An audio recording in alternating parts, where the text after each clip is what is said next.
Kris Thompson with ilovetoCreate.com, and today we're going to be working on some basic tie-dye techniques. And you can find any of these tie-dye boxes from Tulip at your favorite craft store, or you can always find them online at ilovetoCreate.com. So let's get started. Today we're going to start off with the Bullseye technique, which looks just like this, and it's super easy. All you're going to do is take a basic white t-shirt. Now remember to always wash your shirts because you want to get rid of any sizing that might be in there. Put on your gloves. Always remember to put on your gloves. Now these will come in your tie-dye packaging too, which is nice and convenient. But you always want to keep them on because otherwise you'll have some really pretty looking hands.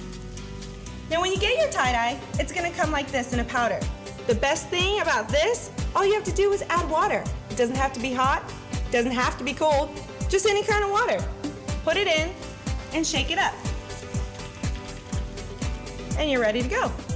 Now, to get your technique, you'll start with your shirt laid flat on your surface. Make sure that the surface you're working on is covered. I like to use plastic tablecloths because they're cheap and easy. You'll start off anywhere that you want to put your bullseye. Right now, we're going to work with the center. Pinch it right at the center and pull it straight up. Using your other hand and just guide it through like this. Then you'll take your rubber bands. Attach the rubber band about 1 inch to 2 inches down from where you started to pull at the center. You'll continue this process, add another rubber band here, and keep going all the way down until your t-shirt looks just like this. Then you'll go ahead and lay it flat on your surface. Take your dye, give it another good shake, and then apply your color. And just squeeze it on out, just like that. And you can alternate colors, just like this. Just go maybe every other one, or even every 2. Now repeating the same process by adding water, just take your next color. Start loading that dye on.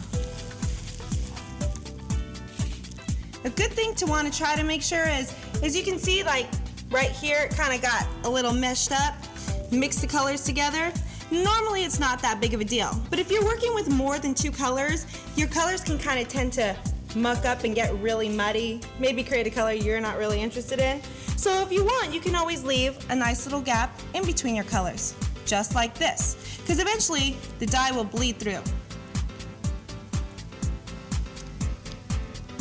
And then, once you're all done, you can flip it over and start adding it on the other side. Make sure you're not worried about adding too much or not enough in one particular spot because you want to make sure it soaks all the way to the middle. When you're all done, you'll set that aside for about 4 to 6 hours, rinse it out, and then get a nice looking bullseye, just like that.